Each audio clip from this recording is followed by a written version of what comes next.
Good afternoon, everyone, and welcome to this new lecture of the Center for Ignatian Spirituality in collaboration with the Dean's Office of the Morrissey College of Arts and Science that we have entitled Getting to the Heart of Things, a Conversation on Dilexit Nos. As you know, this past October, the Vatican released the latest encyclical by Pope Francis, Dilexit Nos, which means he loved us. This encyclical focuses on the human and divine love of Jesus Christ, a Catholic devotion with strong connections to the Society of Jesus. To guide us through this important topic, we have four distinguished Boston College faculty members. Sheila Gallagher, Associate Professor of Studio Art, curator, and renowned artist, whose work explores perception and belief through a very diverse artistic expressions. Brian Hanley, Professor and J. Joseph Mockley Chair of the Political Science Department, specialist in Enlightenment political philosophy and a historian of the period in which this devotion originated. Father Gregory Kalscheur, lawyer, Professor of Law, Dean of the Morrissey College of Arts and Science, and a Jesuit with a profound knowledge of both the Jesuit and the Catholic intellectual tradition.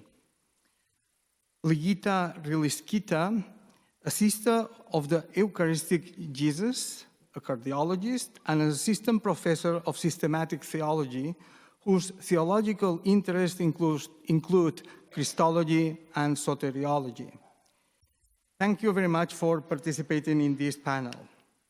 Each speaker will offer their insights for about 10 minutes, followed by questions and answers following that. So please join me with a round of applause to welcome the speakers.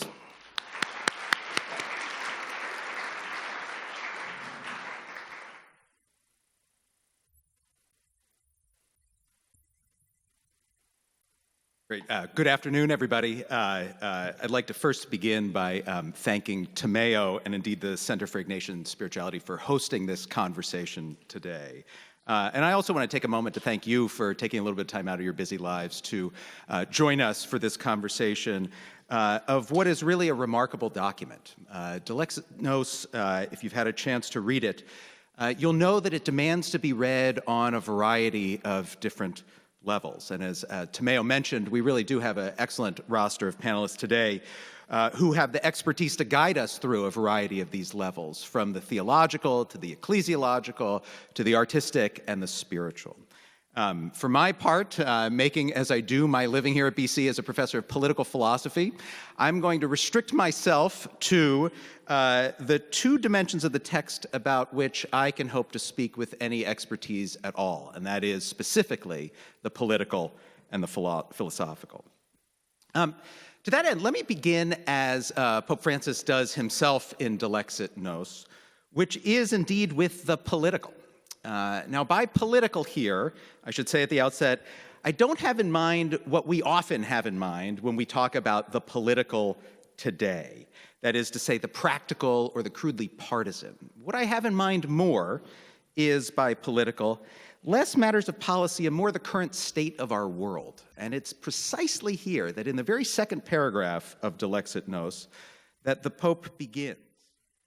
In this second paragraph, Francis describes our age as, quote, an age of superficiality, one in which we find ourselves, quote, rushing frenetically from one thing to another without really knowing why, and ending up as insatiable consumers and slaves to the mechanisms of a market, unconcerned about the deeper meaning of our lives. Now, here Francis, of course, attests to some of his signature concerns, including especially the dangers of greed and egocentrism, individualism, and alienation. And he returns to these concerns in what follows. And he notes how, and I'll again quote here, quote, we are constantly being pushed to keep buying, consuming, and distracting ourselves, held captive to a demeaning system that prevents us from looking beyond our immediate needs.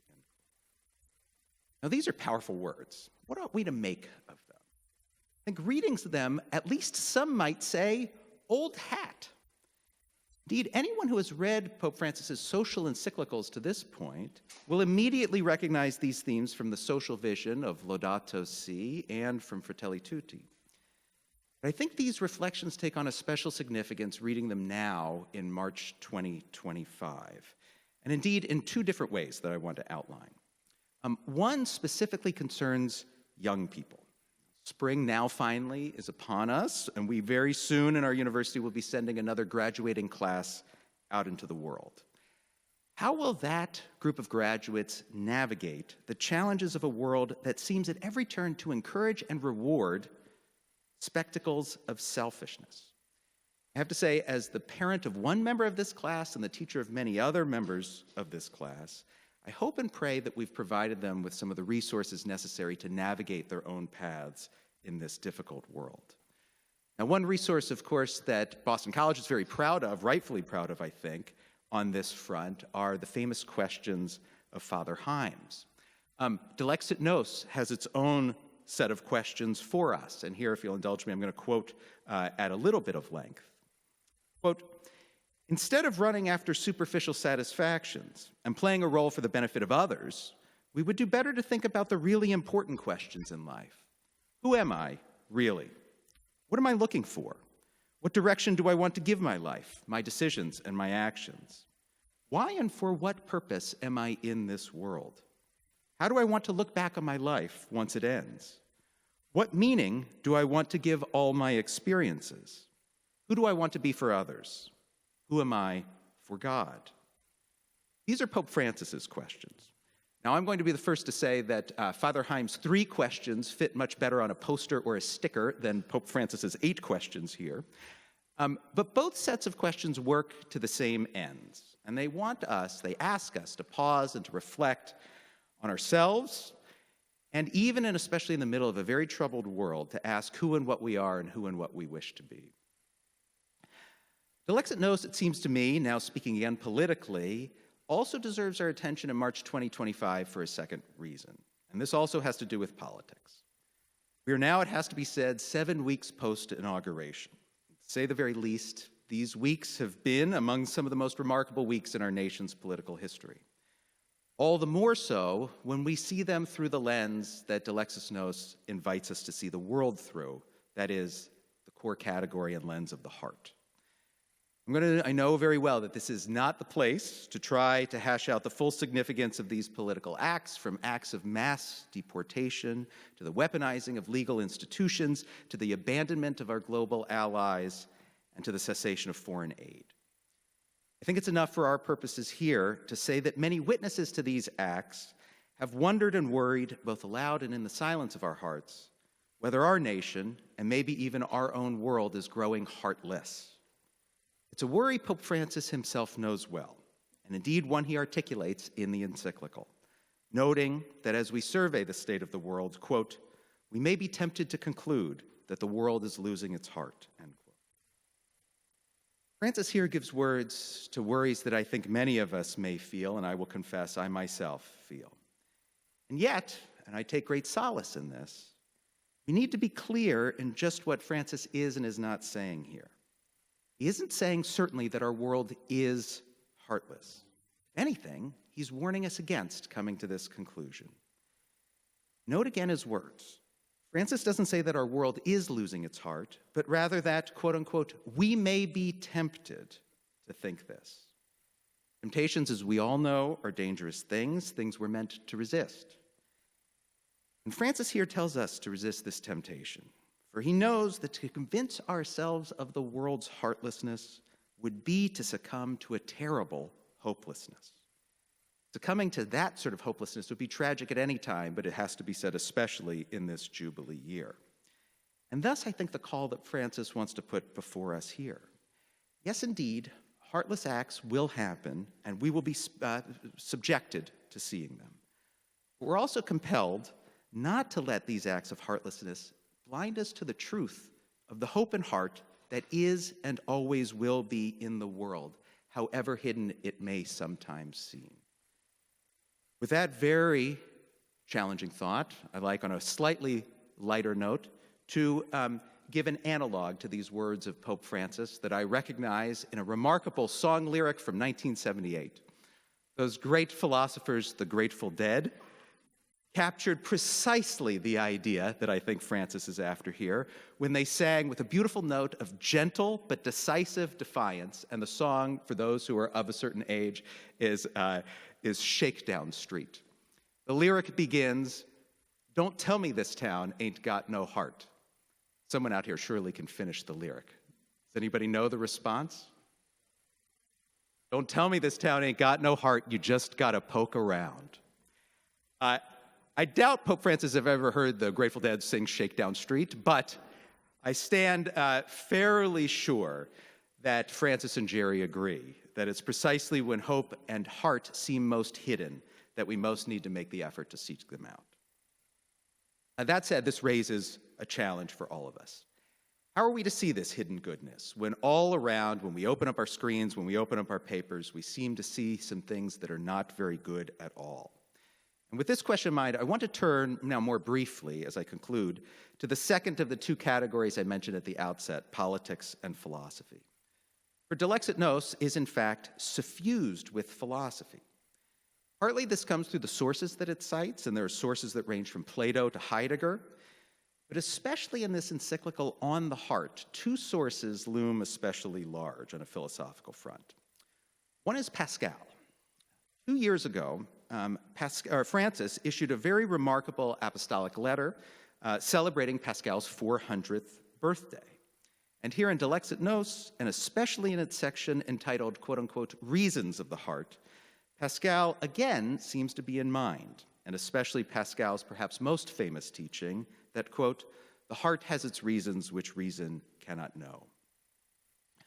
For all this, though, there's another philosopher even more central, I think, to Dilexit Nos, the first and greatest philosopher of the heart, St. Augustine. Among the works of Augustine's that Dilexit Nos cites are Augustine's wonderful sermons on John's Gospel. These sermons on John are remarkable for several reasons, but especially for their emphasis on what Augustine there calls, quote unquote, the eyes of the heart, oculus cordis. As Augustine explains in the sermons, and indeed he also comes back to this concept in his Confessions, that it's only with the heart and the eyes of the heart that we see rightly. Pascal, of course, much later would say much the same thing, and indeed Pope Francis has most recently said much the same thing again. For Dilexit Nos teaches us that it's in our hearts that we discover the truth about ourselves. In Francis's words, the heart is, quote unquote, the locus of sincerity, the place where we find, quote, our true intentions, what we really think, believe, and desire, the secrets that we tell no one, in a word, the naked truth about ourselves, end quote. We are, Francis reminds us, nothing apart from our hearts. And we can't hope to know the truth about ourselves until we enter within and return to our hearts. And yet, he is very keen to remind us that to return to the heart is much more than simply to discover any sort of simple self-knowledge. The heart is not only where we discover our identity, Francis tells us, but also where we discover the truth about God and others. Indeed, as Francis makes clear, to return to the heart is not just to find ourselves, but also to take the first necessary step towards genuine peace in the world. And thus, I end by just simply citing my very favorite line of Dilexit Nos, which in fact comes from a section heading rather than the body of the text. And I'll simply end by quoting with all of its really, truly wonderful syntax, quote, the world can change, comma, beginning with the heart. Thank you.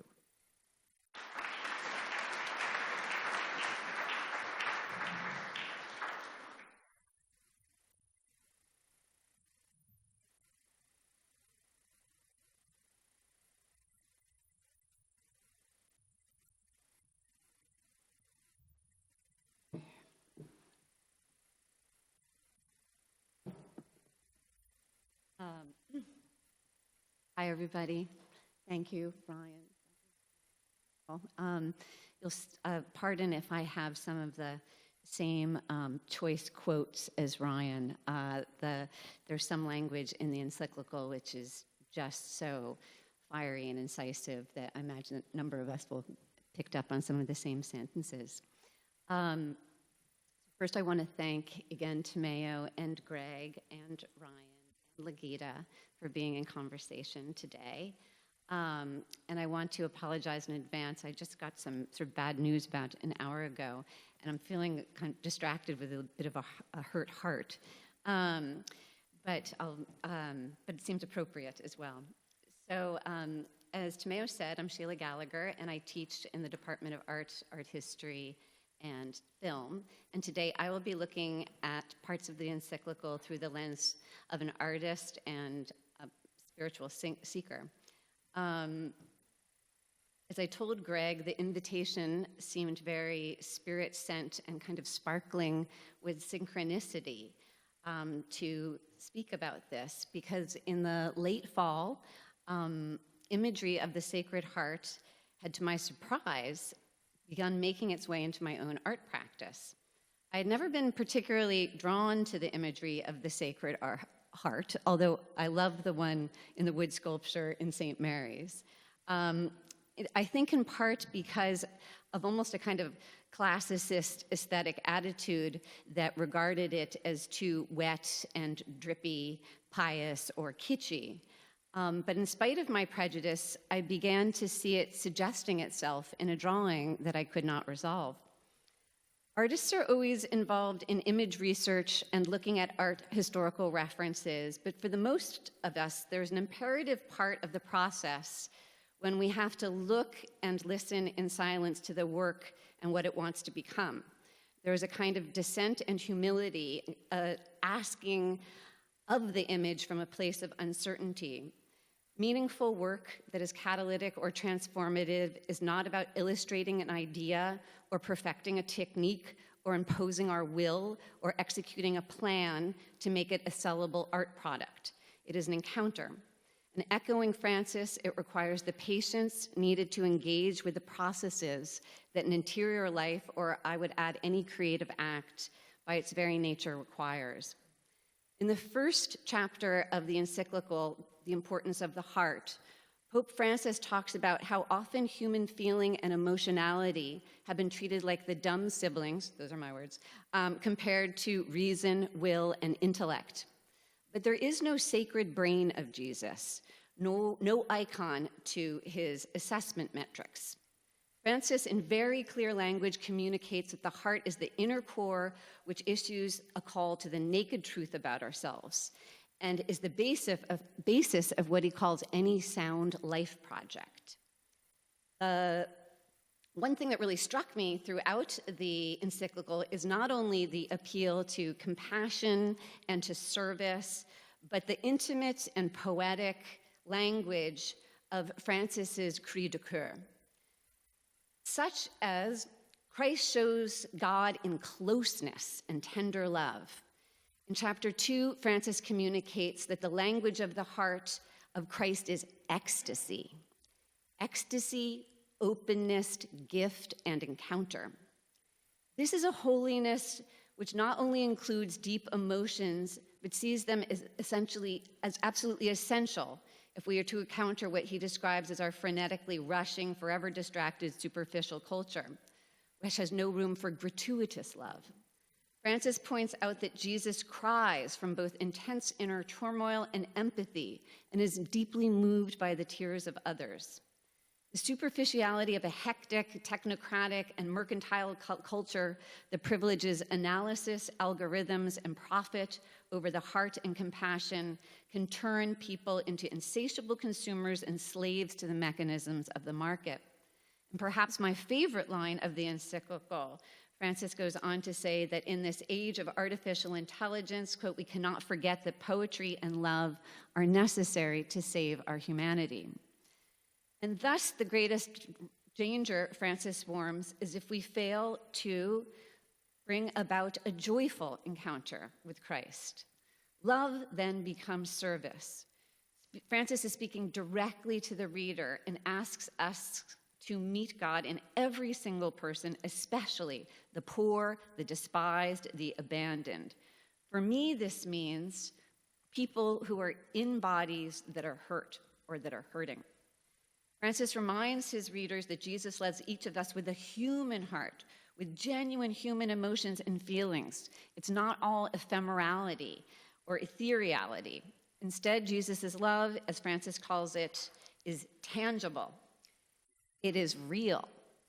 And as a person who traffics in the real, like the real of materials, of wood and ink and paint and clay and smoke and flowers, it means a lot and resonates with me that Francis calls the symbol of the Sacred Heart tangible, and in the deepest fiber of our being, that we are made to love and be loved. The first visions of the Sacred Heart of Jesus by St. Margaret Mary Alacoque came in 1873, and for 17 years, this French nun had visions of a fiery heart surrounded by thorns. And many felt like this signified this sadness of a kind of ongoing sin. And I see that, but I really, when I look at the Sacred Heart imagery, I really see it as a sharing of a heart to heart, an offering.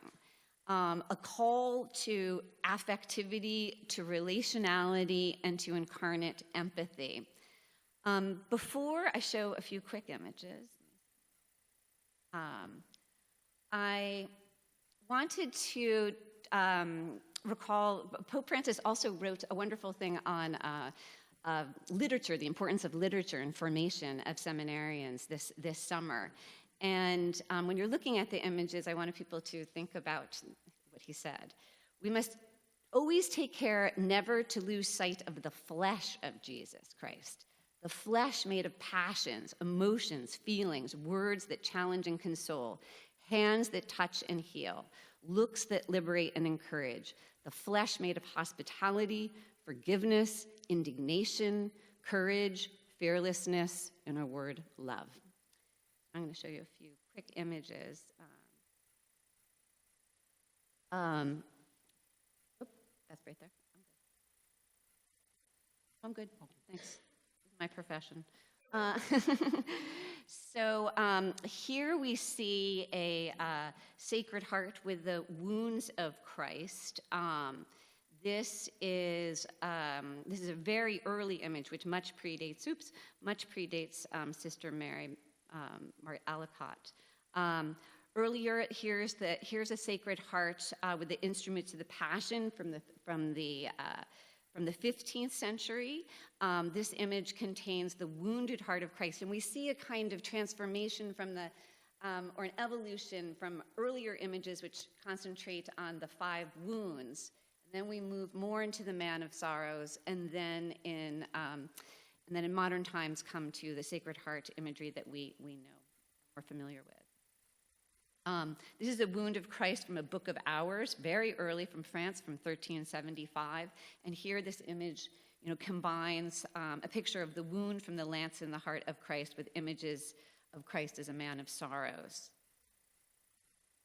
Here we're getting into more modern depictions, and I love this offering, this giving. Another one, this is the St. Ignatius of Loyola and Gonzaga advising the Sacred Heart. This is from 1770. And here a more contemporary image by Redon. Now, when I started the talk, I talked about this drawing that I was having a hard time finishing. And it's a weird drawing. I've been looking at it for a long time. And in the late fall, I was really having a hard time in my studio and feeling quite overwhelmed. So, I was meditating on the image and praying on the image and just really asking for God and the universe for help for me to get through this creative block.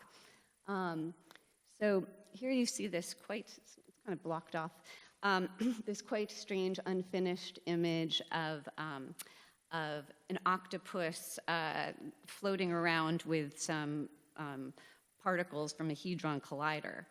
And so I started to look at it, and a suggestion of the Sacred Heart in there. But I started to do research, And then I had this very strange experience. And I asked my husband if I should even share this experience. And he was like, sure, Sheila. I mean, like, you're the artist. This is what polyphonic interdisciplinarity is. So I researched a bunch of images, and then and I projected one. And then I wanted to go and project another. I tried to project this one onto the drawing, and you can even see that that is on my computer, but the other image, I could not change its size or get rid of the image. Here's the picture of the image that's on my computer, and I just didn't know what to do. And here, so it was so strange that I tape recorded it. So I'm in my studio, and a very strange and beautiful thing is happening, which is I was trying out some Sacred Heart imagery on a drawing, and I projected it. And then I wanted to, there it is on the drawing, and then I wanted to project another image or make this one smaller, but it would not take any other images. I ended up closing my computer completely and unplugging the HDMI cord, and still this image of the Sacred Heart is still projecting on this drawing, and it will not go away.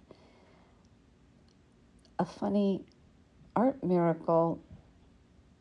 Thank you, Holy Spirit.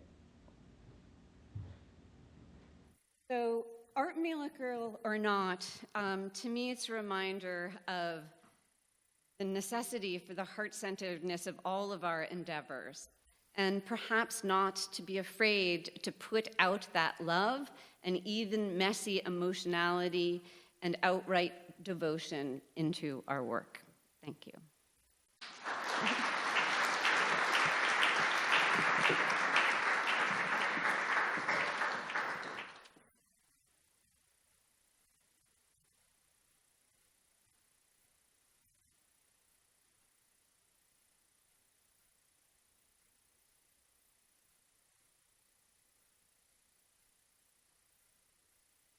I'm grateful for this opportunity to share a few thoughts on the encyclical Dilexit Nos. I will focus on 3 key points, which sort of overlap with some of the ideas shared by previous panelists. First, the heart as the unifying center. Second, the priority of love. And third, the encyclical's social implications.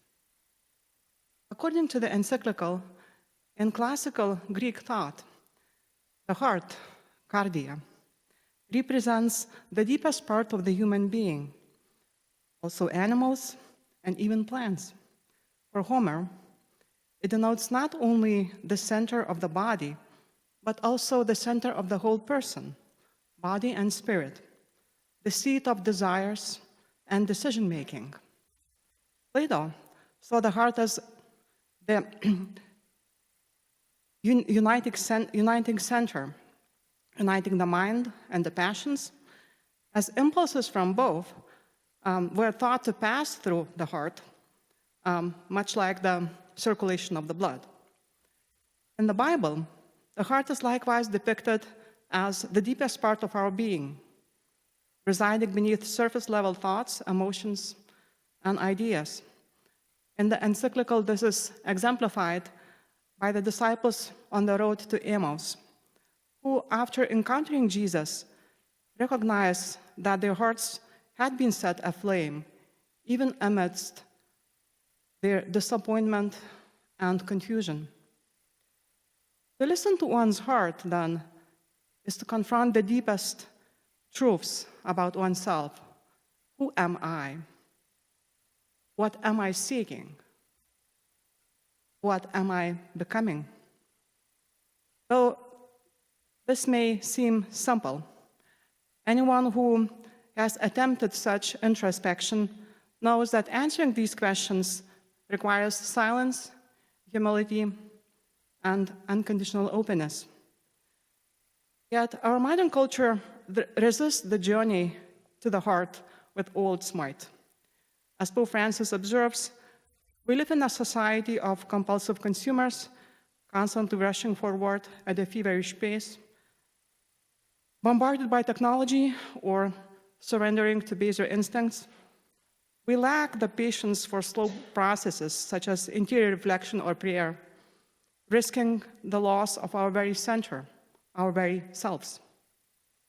The result is a heartless society, not a true community, but a mere collection of individuals, each pursuing personal gain or immediate gratification, whether calculatingly or perhaps unthinkingly.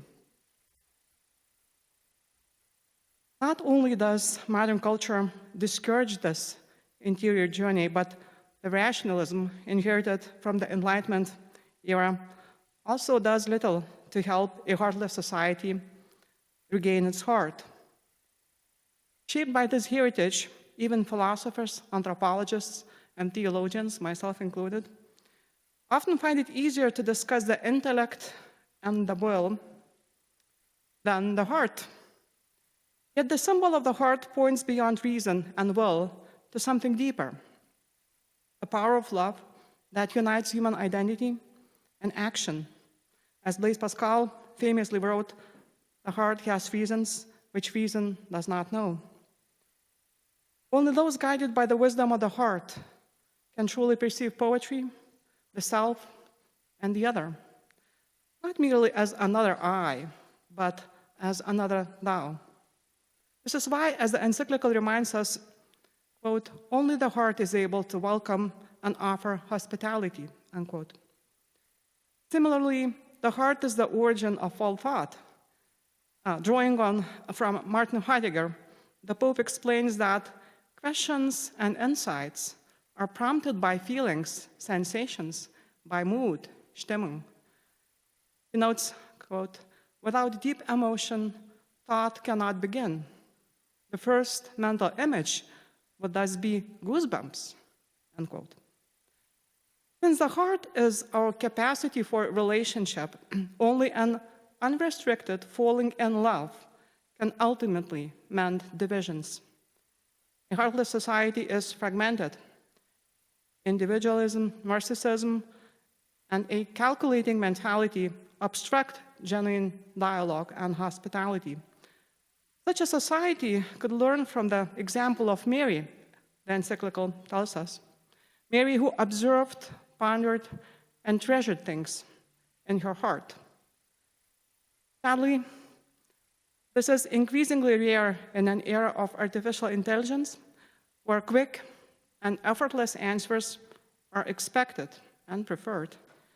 In a world of ideologies of partisan battles, amid the power struggles of empires, and in the world plagued by global poverty and war. As the encyclical movingly reminds us, that society's malignant growth and heartlessness is watered by the tears of mothers and grandmothers in war zones. Sadly, we are often tempted to ignore the aching of our hearts. Maybe just like Cain in Genesis, when confronted with the Lord's, "Where's your brother?" we too perhaps respond, "I don't know.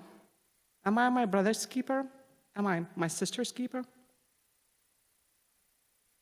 What if instead we paid close attention to what Edward Skillebeck called negative contrast experiences, those gut-felt moments when, in the face of injustice or radical suffering, we recognize this should not be. If we allowed the heart's ache to move us to act, doing whatever we can to make a difference? What if we truly listen to the world's suffering, not just our own or that of our kin? Yes, as I tell my students, God does speak to us in the moments of being in love. After all, being in love, as Dante's Beatrice and the Divine Comedy exemplifies, transforms the way we see the world. In a Beatrician moment, everything appears lovable and worthwhile. But the same love also manifests in our sorrow and perhaps even our shame in the face of the stark contrast between God's desire for the world and what we have made of it. Francis believes that that beginning with the heart can change the world. But what transformation do our hearts need? The encyclical answers by pointing to the heart of Jesus, the symbol of his human and divine love, a love that cannot be understood apart from his own attitudes. These attitudes are embodied in his actions, marked by God's infinite mercy.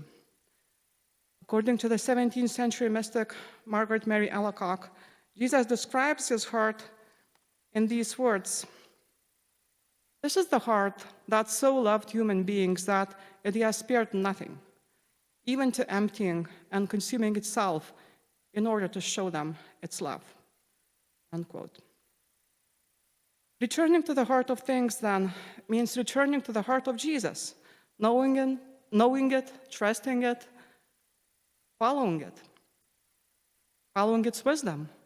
This wisdom includes the wisdom of the cross, which transcends human logic and reveals that leaving heartlessness behind is no cheap trick. Jesus' suffering and death are real, as is the suffering of those who choose to remain with him to the end in the face of injustice, hatred, and violence.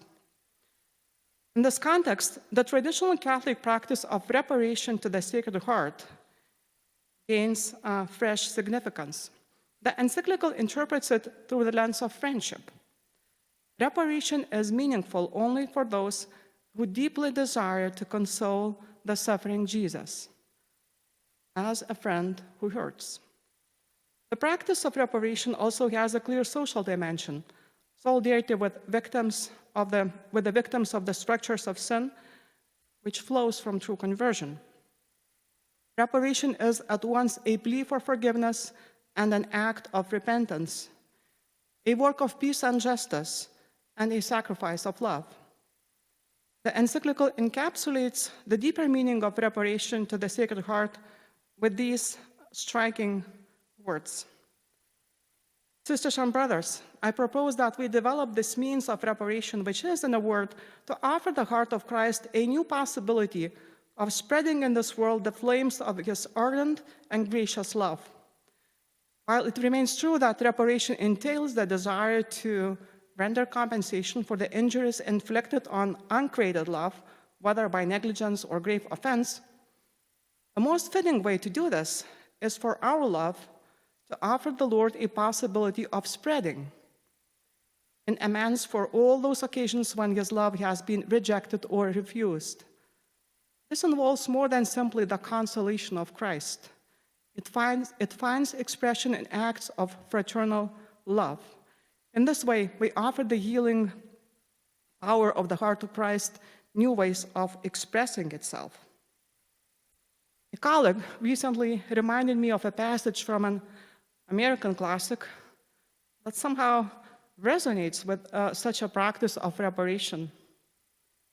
In Love in the Ruins, Walker Percy's protagonist, Dr. Tom Moore, reflects on the decay that rule Moore's America. Quote, "Don't tell me the USA went down the drain because of leftism, Nazism, apostasy, pornography, polarization, etc., etc. All these things may have happened, but what finally tore it was that things stopped working and nobody wanted to be a repairman." Unquote. To conclude, we might ask ourselves today, where is love rejected and refused today? And how should we make reparations for it? Or in Percy's words, how do we become the repair people? And how can we reclaim the trust that nothing can ever separate us from God's love? Thank you.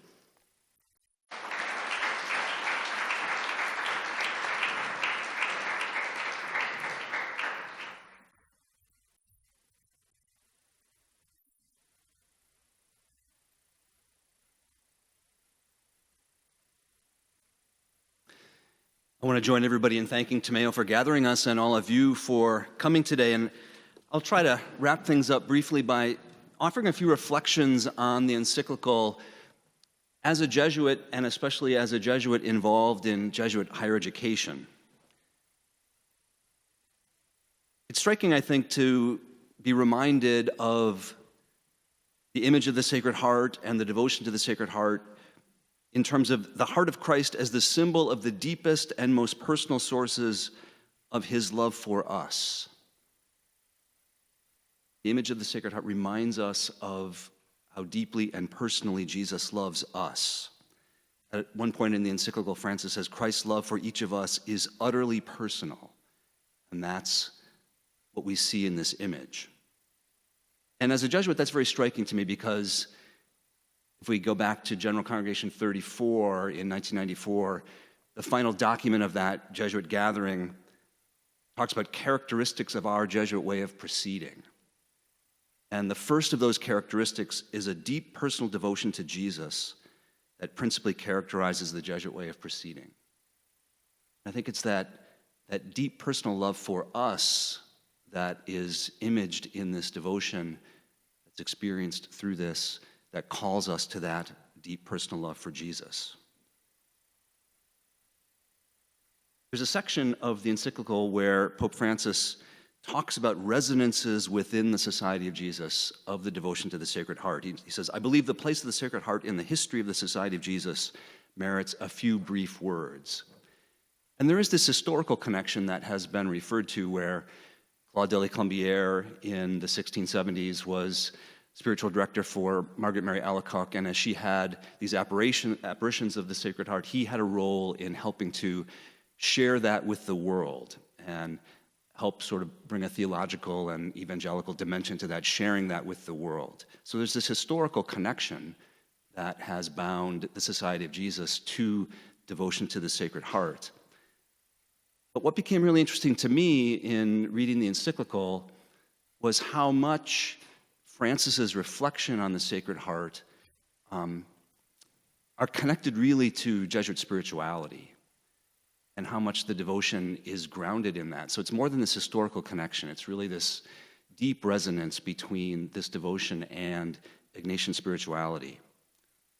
So at one point, Francis quotes Pedro Rupe, who said this, "From my novitiate on, I have always been convinced that what we call devotion to the Sacred Heart contains a symbolic expression of what is most profound in Ignatian spirituality. I continue to have this same conviction.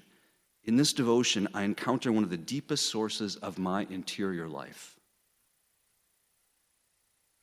A couple paragraphs later, Francis quotes John Paul II from an earlier document who urged all the members of the society to be even more zealous in promoting devotion to the Sacred Heart because he recognized the profound connection between devotion to the heart of Christ and Ignatian spirituality.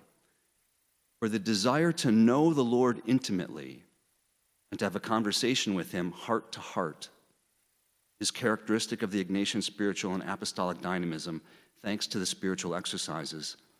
And this dynamism is totally at the service of the love of the heart of God. That's John Paul II describing to us his sense of devotion to the Sacred Heart and the Ignatian spirituality. In some ways, this is really evident in the exercises, in the grace that we pray for in the second week of the exercises, the grace to have deep interior knowledge of the Lord in order to love and follow him more fully. This deep interior knowledge of the Lord as being essential, and that everything that we do flows out of that. Now, one thing that I was kind of struck by in looking at the encyclical was resonances of the exercises that I don't know that I expected to find. And initially, kind of early in the encyclical, there's a paragraph where Francis says this: "All our actions need to be put under the political rule of the heart. In this way, our aggressiveness and obsessive desires will find rest in the greater good that the heart proposes, and in the power of the heart to resist evil. The mind and the will are put at the service of the greater good by sensing and savoring truths rather than seeking to master them as the sciences tend to do. The will desires the greater good, and the heart recognizes while the imagination and emotions are themselves guided by. The thing that was striking to me in that paragraph was this reference to sensing and savoring truths.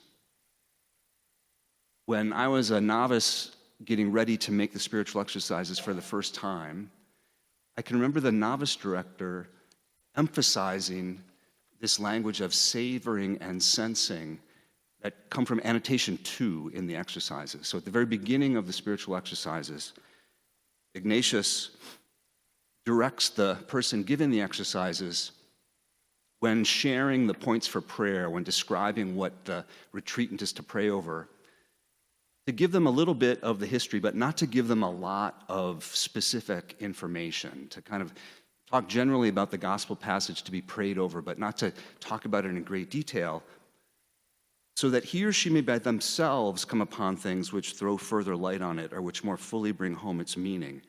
In this way, more spiritual fruit is to be found than if the giver of the exercises had explained and developed the meaning of the passage at length. Here's the key quote: "For it is not much knowledge, but the inner feeling and relish of things that fills and satisfies the soul." This idea of feeling and relishing, that's so important. And that comes up over and over in the exercises. There's a well-known commentator on the exercises who says this is a key phrase for understanding the spirituality of the exercises. And it's this importance of felt knowledge, not just what's in my intellect, but what's in my heart. So this felt knowledge belonging to the interior or the heart of the person knowing, that penetrates beyond the immediately obvious to the inner mystery of meaning of the person or truth known. Knowledge of the person of Jesus, I think, most fundamentally. Do I have interior knowledge of Jesus? Do I have heartfelt knowledge of Jesus? That's what the exercises are driving for. In some ways, that's what this image and devotion to the Sacred Heart is really getting at. Another dimension of the exercises, which the quote from John Paul II notes, is this heart-to-heart conversation.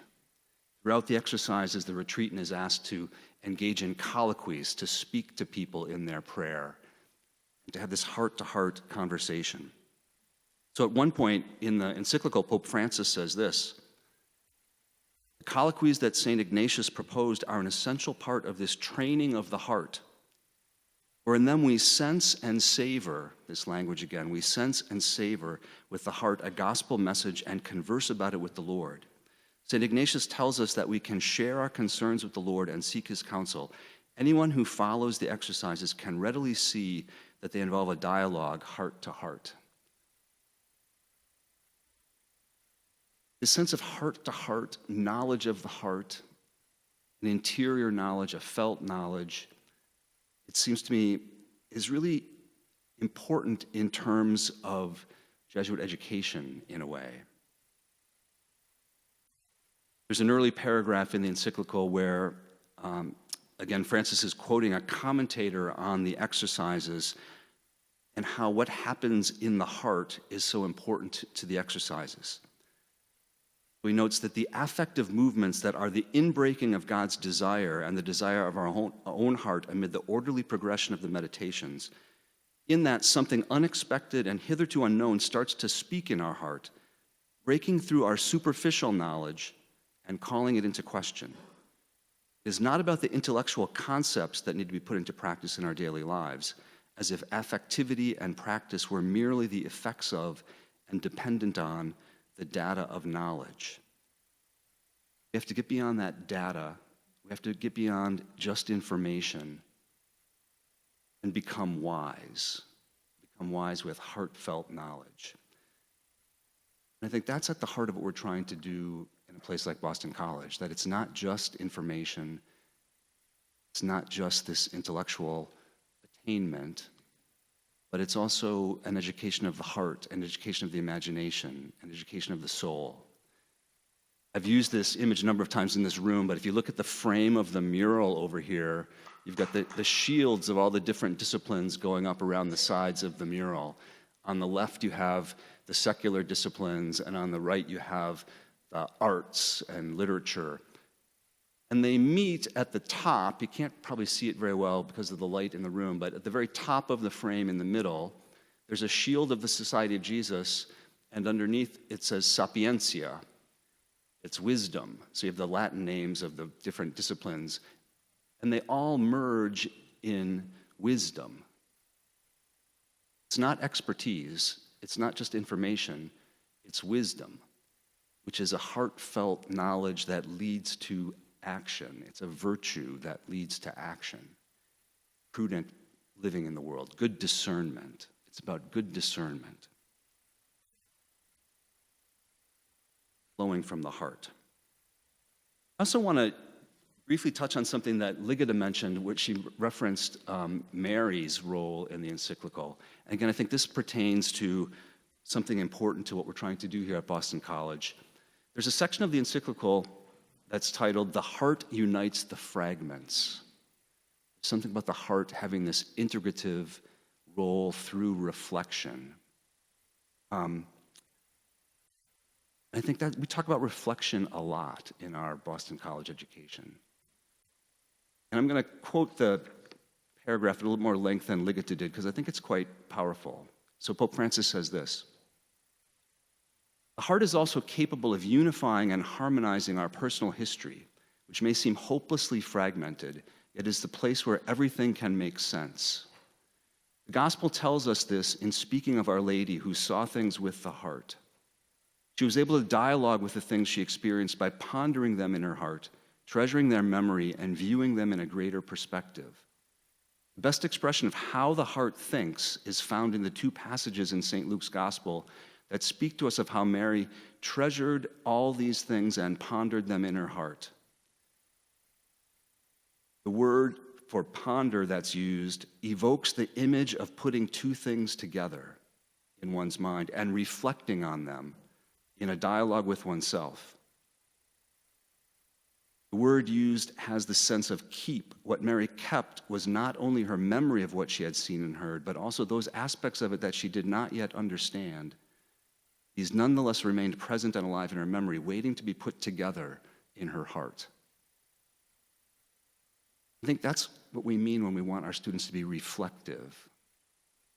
We want them to take what they've been experiencing, take the information that they've been given, and reflect on why it matters and what it means. And that's done in the heart. I'll close by reminding us again of something that happens out here every fall when our freshmen are in the first flight experience called together, and we charge them to grow in the spirit of Jesuit education, to learn to be attentive, to be reflective, and to be loving.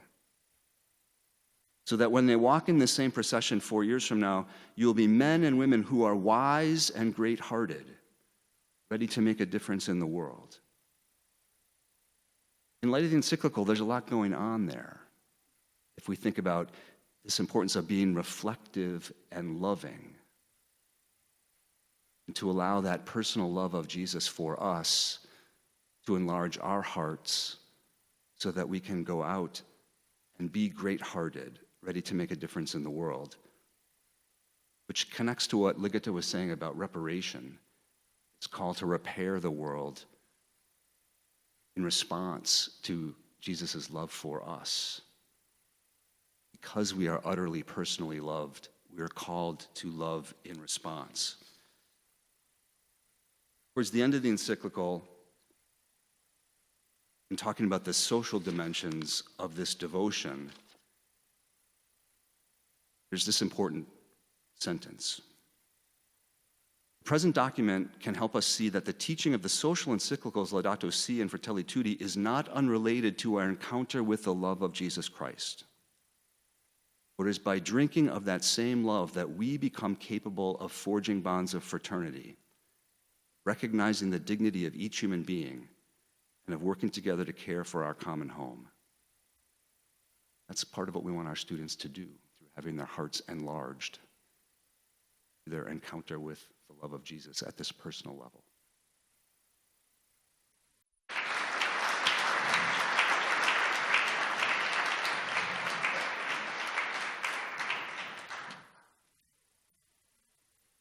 Well, I know that probably everybody is in a rush and want to leave. I think we have 1 minute. So one question, if anybody would like to ask one question.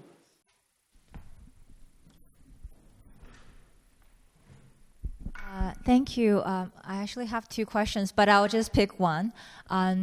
Since when we think about the heart and the social and political environment, I'm not a U.S. citizen, but I feel like there's a lot of emotions going on.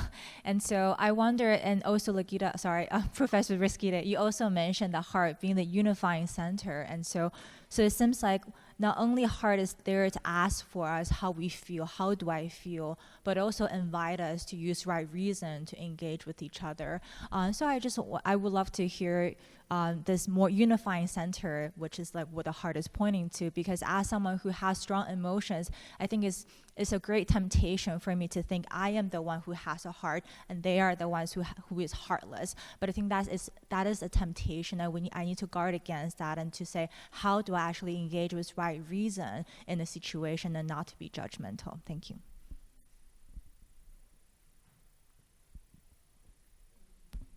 Thank you, E, for an excellent question. I might respond to you by using a phrase of John Henry Newman. He once said that truth is the daughter of time. So in a sense, I think we need that time to listen to our hearts and to sift those superficial emotions and to see what's underneath, what are the values which are driving us in our responses. We need silence, prayerful reflection, and then only then we can really know which direction is attuned to God's desire, I guess.